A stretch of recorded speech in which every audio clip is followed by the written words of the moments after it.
Hello and welcome to Security Scan. I am Vishal Dahiya, and this week we will talk about SIG 716 assault rifle.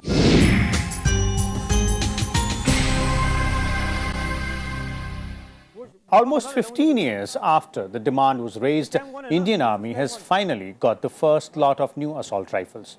According to reports, Army has received 10,000 SIG 716 assault rifles, which are part of the first batch of 72,400 ordered from US firm SIG Sauer earlier this year under fast-track procurement. Now, the SIG 716 is a 7.62 caliber rifle with an effective range of 500 meters. These new rifles will replace the Indian-made INSAS rifles and considered to be compact, easy to maintain and equipped with modern technology. These new assault rifles are expected to give a major boost to Indian Army's anti-terror operations along the line of control. Now, for more on this, we're joined by a distinguished panel of guests in the studio. Let me first introduce the guests, beginning with the retired Major General Ravi Arora, Chief Editor, Indian Military Review. We also have with us retired Colonel Tanveer Singh Chauhan, our defense analyst, and Mr. Ajay Banerjee, the defense correspondent from the Tribune. Let me begin with you, General Arora. Let's first talk about the need, the time frame, and how we have come about to procure these new assault rifles. Very important. You've given out the basic background to the issue. There are certain issues which must be placed in perspective. Firstly, we are a 13 lakh Indian Armed Forces, Army, Navy, Air Force, and we have 9 lakh of paramilitary forces. That makes it 22 lakhs. And our primary rifle, the assault rifle, is the INSAS 5.56. There are almost 20,000 copies, not 20,000, 20 lakh copies of INSAS rifle in circulation, in stock, in inventory, under production, being replaced. And the life of an INSAS rifle is about 20 years. These first came in the middle 1990s, and now it is 2019. So they've already been in service for over 20 years. Some batches produced later are almost new, because it was in 2017 that the decision was taken to do away with it, to retire the INSAS. It will take some time to retire a whole lot of them. And because the replacements, that is, one is the AK-203 rifle, which will be made in an ordnance factory at Korwa, will take time. They will start arriving from next year, and since they have to produce 7 lakh copies, it will take a few years for all of them to be inducted and to replace the INSAS. So the government decided and gave approval last year in February for 72,400, as you said, rifles to be purchased on fast-track procedure. That means the procedure lays down a time frame of 6 months, but practically it has taken almost 2 years for the contract to be finalized and the rifles to start coming. The first lot has just arrived.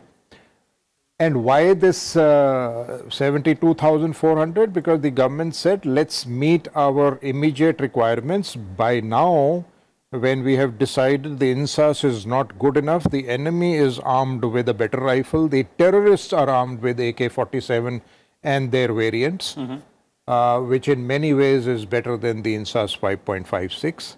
So these have been contracted to arm the frontline troops, as the Army Chief called it last year in one of his press conferences. They will not be for arming the whole of the Indian Army. Remember, these personal weapons or assault rifles are mainly for the soldiers who are fighting in the front line. Because of functions, the officers and some of the people who man crew-served weapons or other equipment, they are armed with carbines or pistols. Okay. So this rifle which has come in is for those frontline troops. And the government also decided that remainder 85%, of the remainder 85%, 60% will be met by industry and 25% by the ordnance factories. Since then, there has been a change. The Indo-Russian rifles factory has come up as a joint venture, and they The will AK-203. produce. Yeah, they will produce the AK-203 in large numbers. Okay. So this, not only the assault rifle, the army also wants a carbine, because the INSAS carbine had not been fully developed or accepted. And the army also wants to replace the INSAS 5.56 LMG, for which also action has started, but it will probably take some time. Okay. So right now we have the assault rifle, the carbine and the LMG being replaced by foreign weapons under the fast track procedure. Rifle has been decided will be the AK-203 to be produced in India by the Ordnance Factory, and they are yet to decide on the carbine and the LMGs. Okay, let me bring in Colonel Danvi Singh Chauhan here. Colonel Chauhan, I remember almost an year ago, we spoke at length about how there is a need to replace the INSAS rifles, and you're there on that program, and you pointed out clearly what is it that is not right with INSAS rifle, specifically if you look at today's scenario. So how does SIG 716 fulfill those requirements which are not met by INSAS? And also, as all of us know, and as General Rao has also pointed out, AK-203 is going to be manufactured in India only. So why in between going for SIG 716? Okay. So going ahead with what General said, just breaking it down further. Where will these rifles be used? Who are those frontline soldiers that we are talking of? And where does this AK-203 fit in? Why have two types of rifles? So these are some of the questions that would arise in any common man's mind. Well, when we are talking of frontline soldier in context to this weapon 6 that we are talking of, it is the infantrymen standing at guard on the line of control. On the line of control, when it comes to your personal weapons, INSAS is absolutely, outmatched by the Pakistanis' weapon. There are a lot of bad actions that take place. There was one day before yesterday. And when it comes to such kind of actions at platoon level and, on one-on-one basis, there are INSAS rifle actually puts a soldier down when it comes to that. So these weapons will straight away go there. Out of the lot that is coming straight from America, some 90% will come to the army frontline soldiers as we are talking of, and then some will go to the Garud commandos of the Air Force and the Marcos of the Navy. So this is as far as this weapon is concerned as of now. Now about AK-203. AK-203 will largely come with the troops who are fighting the insurgency, be it in the east or in the valley, and the paramilitaries that are fighting the Naxals in the Naxal area. Why so? You mentioned that we spoke at length about these weapons almost a year back, and I had said that there is something called faith factor. Our troops, that includes us, me as well, we are very confident with AK kind of a weapon. It has minimum stoppages. I call them infantry proof. You can just throw them, pick them up, fire, throw them in the mud, take it out from the mud and just fire and do whatever you want to do. Any funny kind of thing that you want to do, you do. Maintenance is absolutely minimal. So I say that these weapons are the best infantry proof weapons available in the world, and they have earned a lot of faith as far as soldiers are concerned. So AK-203, since it is a derivative of AK-47 down the line and an improved version, it will automatically go in as far as the confidence part is concerned. So there it fits in. But in the larger run, on the larger run, this 6-wire will be the mainstay of the Indian Army personal weapon. And as General said, that will take some time for the existing inventory to fade out. I think as and when and as and how it will, these weapons will replace it. It happened similarly when it was SLR by INSAS, and it will happen in the same way. One thing that I would wish that we have carbines and LNGs also, from the same family. I hope we come to that conclusion. That will really ease the ease various logistics and various other issues that are involved. Okay, okay. So that's also quite an interesting point out there. We'll come to the specifications also a bit later, but let me bring Ajay here. Ajay, your viewpoint on the overall, placement of SIGSAR, that's 6716, in the entire weaponry segment here, which is there with the Indian Army, and the AK-203 out there as well, and the rifle which we are trying to replace, that's INSAS. See, Vishal, before answering you, I'll bring in something else. See, three things have happened for the infantry soldier specifically in the past 2-3 years. This rifle is the newest thing. We have also had newer BP jackets, which are, BP jackets means bulletproof jackets, which are lighter, much more effective. And we also have newer helmets for the troops, which are lighter and can take a 9mm shot even from, say, point blank range. These are the kind of testing parameters of those bulletproof helmets and the BP jackets. And this is the third important aspect of the infantry soldier being looked after in the past 3-4 years. Now coming to the rifle, why did the Indian Army need this rifle? As the two people have pointed out, the INSAS fires a smaller round. The SIG Sauer and the AKs fire a bigger round. That means the kill factor increases. The increases manifold. INSAS, as the troops tell us, or the people tell us, or we see in seminars or hear in seminars, is there is more of an injury causing weapon. Unless you are very close to the, in close quarter combat. Now in this case, the SIG Sauer will have a bigger round and fire for a longer distance and have greater accuracy. Now, this is not to criticize the INSAS. Please imagine the INSAS was planned 30 years ago when we were still a closed economy and probably coming out of the USSR shadow. At that given point of time, it looked at it was a latest weapon. Today, in today's world, we have taken this step of having a newer rifle. This also means that we are going to take the next step also very soon. That is the AK-203. AK-203, as we already discussed, the factory is up there. It is coming up. The rifles are being made. Now, please keep in mind, we need around 11-12 lakh rifles. The army has so far ordered for around 6.49 of the AK-203.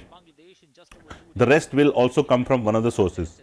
Most likely, in my belief, will be AK-203 will be the standard issue weapon in case of replacing the INSAS over the next decade and a half. And the SIG Sauer or its kind of weapons will be the frontline weapons, say, at the line of control.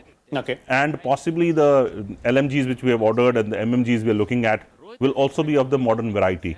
So these 3-4 things have happened, Vishal, I think are important for your program. Okay. So Ajay, you spoke about, the specifications and the caliber as well in terms of, let me bring Colonel Chauhan here before I go to General Arora. Colonel Chauhan, the 6716 is said to be 7.62 caliber. INSAS is around 5.56 caliber. So what difference, from an end user's perspective? Ajay has pointed out that it fires a larger round and, it'll have a larger, much improved kill ratio. And the range is also said to be somewhere around 500 meters for 7.62 mm 6716. Ajay very nicely brought out the aspect of a smaller round, and then it is designed to injure and not kill unless until you are very close. So basically it is all about the stopping power. Now stopping power is that if the enemy is charging at you and you fire at him, will your fire be effective enough to kill him and bring him down way beyond his bayonet reach? So if you are firing with INSAS, probably answer is no, and he may end up hitting you with his bayonet before he succumbs to his injury or he falls injured. He will not be stopped. Okay. But if you fire a 7.62 round from, say, SLR or a SIG Sauer, I haven't fired and I don't know, I'm sure it is on the similar lines, or the AK-47, the stopping power is far much better and effective, and you will be finishing the enemy much beyond before he comes and hits you. So this is the basic difference. But stopping power does not only end at the caliber. It is the 7.62 mm. It is not that. It is also the power of the cartridge, and so many other factors also add to stopping power.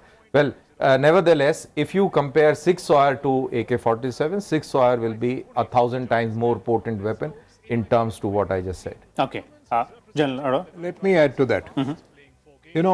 Right now, some of the problems which soldiers experienced in a INSAS 5.56 have been eradicated.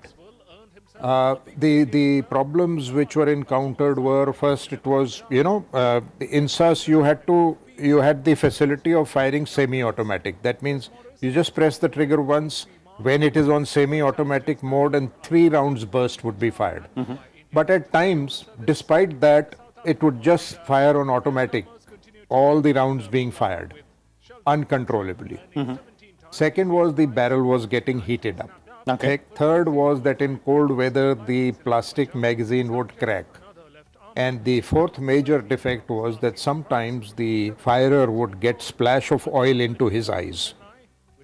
So these were sorted out, but then came the requirement of using additional equipment, under barrel grenade launcher, a Picatinny rail with the night vision devices, other aiming devices, which were added. But when a rifle is designed and manufactured in the factory and all these come fitted as original equipment, it's a different weapon. Rather than retrofitting and later redesigning the weapon, there is always a difference.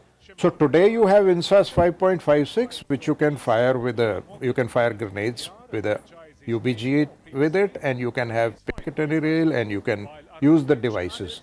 But still, it is, as compared to others, it is not effective.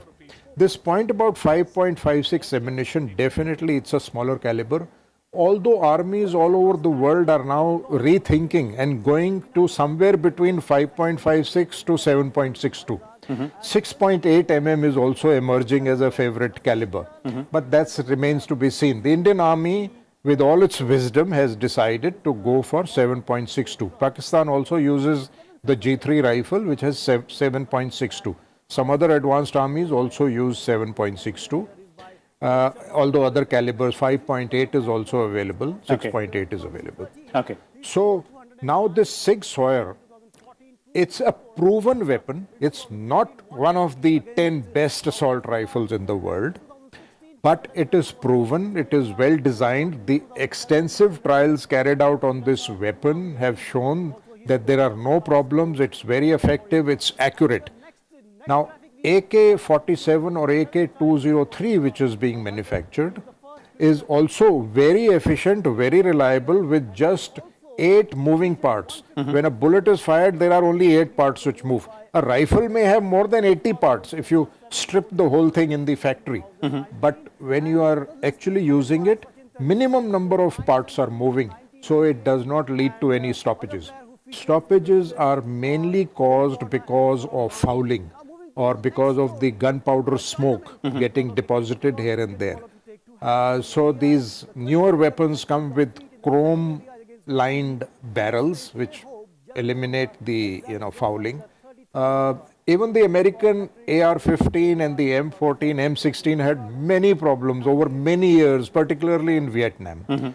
But now we are getting SIG 716, which is a proven weapon, very effective. Many of the manufacturers will claim that the effective range is 500, 600, 1000. But actually it may not be so. If it hits, it can kill. But effective range is also a function of sighting. You should be able to aim properly and fire. If the aiming itself is such that you are covering not only the target but more than the target, the bullet can go anywhere. Okay. So it's a reliable, accurate, easily maintained, perhaps economical, because after all, 5 companies had competed for this tender, and SIG Sauer Incorporated was the winner, and it's gone through trials, and so we are getting a good weapon. But we cannot rely on an imported weapon all the time, hence the smaller quantities are being purchased. And that is where the AK-203 would come in picture. Kaltwan, I'd like to bring you in here again on a very important point which was raised by Ajay there in terms of overall, what new things the infantry soldier has received in the recent past, changes in his gear, not only the weapon. So what all has been done and what more needs to be done from an infantry soldier's perspective here?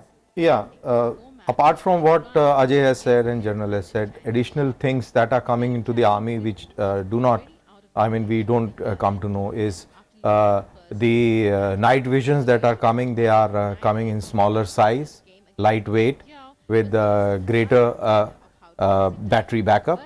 Now, Army is also talking about changing the uniform, the combat uniform, that the talk is on. So, and the dress part that includes your boots, your various other things. Basically, the whole intention is to make that infantry soldier more comfortable in a particular kind of an environment, with equipment as light as possible, with durability as long as possible, something like that. So it is, your grenades are likely to go smaller. In fact, they have, and your equipment otherwise as such is condensing in weight, and things are improving. Okay, so to ensure that, it's a smoother run for the infantry soldier. Ajay, if you look at the way changes have been made, and you started with that, and, overall holistic perspective in terms of the new rifle which our forces have now got, 6716, that's perfectly fine. But the timeline is again a very important issue here. The demand was raised around 15 years ago. It's taken more than a decade and a half for the armed forces to get the first order, and meanwhile the AK-203 is also being done out there. So that apart, and what is being done, are we on the right track? Vishal, I'll take 1 minute to explain the use of this rifle first. See, imagine this, there is a soldier along the line of control, it's pitch dark at night. There is what general referred the Picatinny rail. What is a Picatinny rail? The Picatinny rail is a rail on top of the barrel. It can take in a night vision, it can be fitted onto it, so that soldier will have a night vision through the rifle itself to aim at a target. That Picatinny rail is the most important aspect of this gun. It can fit in a night sight, it can fit in a day sight, it can fit in a holographic sight. So you can remove the sight, fit it back again as per the requirement of that time. Okay. At night you can fit in the night vision one through the same rifle. You don't need a separate night vision thing. That is the most important aspect of the rifle. Whereas you talk about the timeline we've taken, Vishal, I always maintain that we are a slow-moving country. We can't help it much about it. That is where the processes of the acquisition are. People are afraid of taking decisions. But in the past few years, the decisions have been taken, especially these little things, the big ticket items which the media talks about, the BrahMos, the submarines, the aircraft. These are often talked about. But the troop on the ground is the man who's facing the bullet every day. So he needed better bulletproof jackets. We had BP jackets for the past 20 years, but a lighter bulletproof jacket, which can take a better load. Because, if a bulletproof jacket weighs 3 kgs or 4 kgs, it's a weight. But it weighs 2 kgs or say 1.9 kgs, it helps the soldier. Similarly for the helmet. Now the helmet is such that it takes a 9mm bullet from point blank range. Now this is the improvement in technology. You would ask why this was not done 20 years ago. 20 years ago, this helmet was possibly rarely available with the US forces. Now the cost of technology has come down, so we are now progressing as an economy. Our economy is growing. As our economy grows, we are talking about these things, the comfort of the soldier, as Colonel Danveer Chauhan pointed out.